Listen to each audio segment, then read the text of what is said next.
Syekh Hamzah Fansuri, pemantik peradaban Aceh yang terlupakan oleh sejarah. Tidak banyak sejarah yang menukil seorang maestro peradaban yang tidak hanya dikenal di timur tapi juga di barat. Dialah Syekh Hamzah Fansuri, ulama yang pujangga Nusantara. Dalam karya-karyanya ditemukan kunci peradaban satu kaum Aceh. Di Malaysia, sastra menjadi tumpuan kaki peradaban Melayu, sehingga pujangga ditempatkan di atas para intelektual.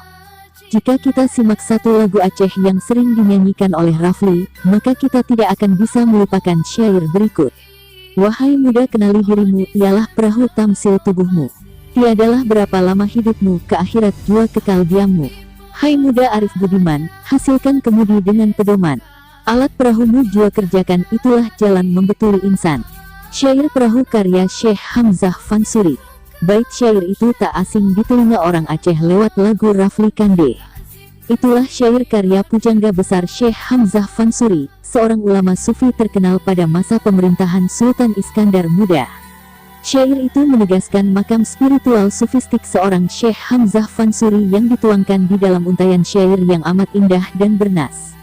Harus diakui, walaupun di Aceh saat ini tidak satupun ahli mengenai pemikiran Syekh Hamzah Fansuri, namun karya-karyanya bukan hanya dikenang pada zamannya tetapi terus menjadi bahan kajian para ilmuwan sampai saat ini. Dalam sejarah peradaban Asia, nama Syekh Hamzah Fansuri masuk ke dalam pemikiran garda terdepan yang tidak hanya berhasil di dalam dunia tasawuf, tetapi juga di dalam dunia sastra.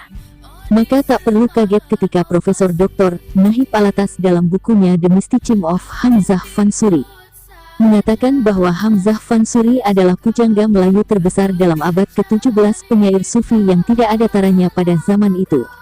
Hamzah Fansuri adalah Jalaluddin Ruminya Kepulauan Nusantara.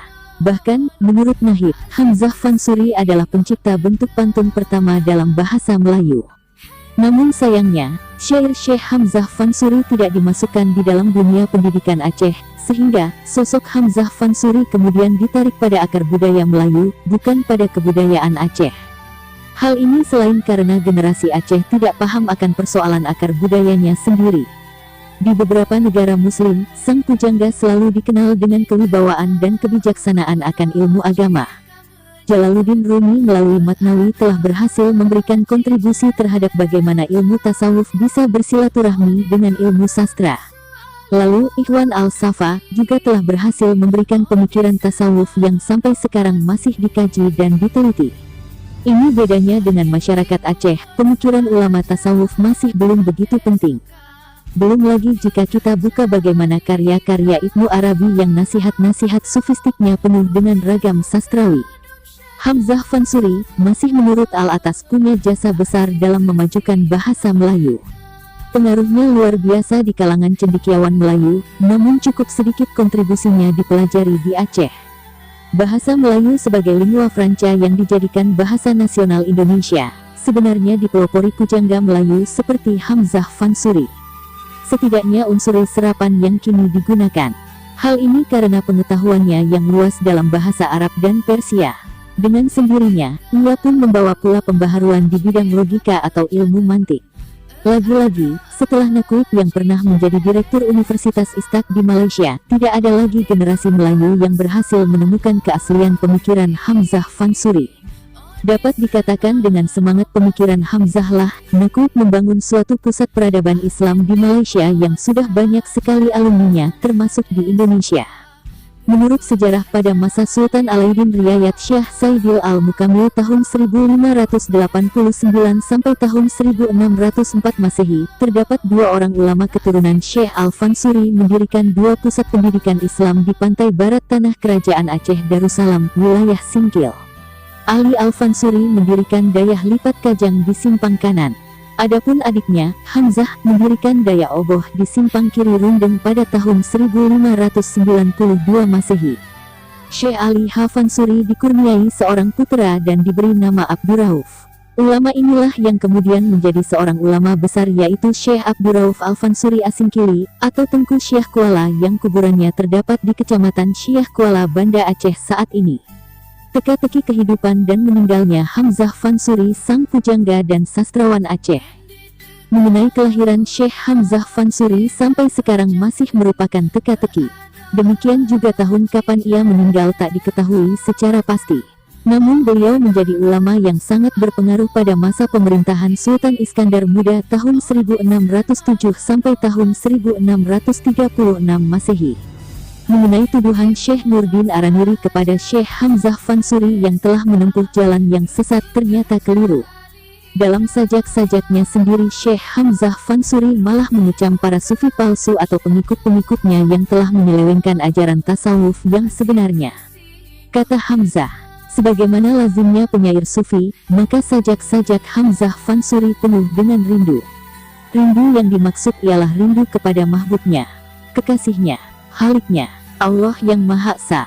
Karena itulah, maka karya tulis Syekh Hamzah Fansuri sukar untuk dimengerti dan dipahami oleh orang yang tidak banyak membaca dan mendalami buah pikiran dan filsafat ulama tasawuf penyair sufi. Mungkin termasuk Syekh Nurdin Ar-Raniri yang saat itu tidak mampu menjangkau pemikiran Syekh Hamzah Fansuri. Inilah kunci kenapa pemikiran tasawuf sulit dipahami jika seseorang tidak mendalami pengalaman spiritual. Karya Syekh Hamzah Fansuri yang terkenal antara lain: pertama, Asraul Arifin fi Bayani Ilmu Suluk wa Tauhid, yang membahas masalah-masalah ilmu tauhid dan ilmu tarikat. Kedua, Syarabul Asyikin, yang membicarakan masalah-masalah tarikat, syariat, hakikat dan makrifah.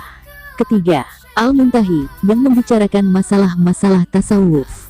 Keempat, Rubah Hamzah Fansuri, syair sufi yang penuh butir-butir filsafat. Kelima, Syair Burung Unggas, juga sajak sufi yang mendalam maksudnya. Menurut Syekh Hamzah Fansuri, bahwa manusia yang telah menjadi insan kamil tidak ada lagi pembatas antara dia dan mahbubnya. Ini pemikiran yang juga pernah berkembang di dalam Islam, yaitu Mansur al-Halaj Ibnu Arabi, dan di Indonesia juga pernah digulirkan oleh Syekh Siti Jenar. Pada akhir pemerintahan Sultan Iskandar Muda Mekuta Alam, meninggal tanggal 27 Desember tahun 1636 Masehi. Syekh Hamzah Fansuri, tokoh agung Nusantara, ulama sangat dikenal di Asia Tenggara ini, walaupun di negerinya sendiri dilupakan. Beliau wafat di Aceh Singkil, dekat kota kecil Rundeng. Beliau dimakamkan di Kampung Oboh, Simpang Kiri Rundeng di hulu sungai Singkel. Makamnya sangat dimuliakan. Namun dalam sejarah yang lain, makam Syekh Hamzah Fansuri dimakamkan di Gampong Pande, Banda Aceh. Inilah sepenggal seorang maestro peradaban ilmu sastra dan tasawuf. Ulama Aceh pengawal rantau Asia yang telah menjadi milik dunia. Namun tercecer dari catatan sejarah bangsa ini akibat hegemoni politik dan fitnah. Masih banyak misteri kehidupan Hamzah Fansuri yang belum terkuak, terutama kampung halamannya dan bagaimana akhir kehidupannya. Padahal pengaruh pemikirannya sedikit banyak telah mewarnai pemikiran keislaman di Asia Tenggara.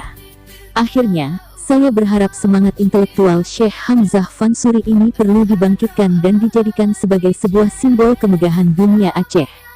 Karena Syekh Hamzah Fansuri bagaimanapun adalah seorang pujangga yang tidak ada tandingannya. Catatan M. Adli Abdullah. Sumber, Serambi Indonesia.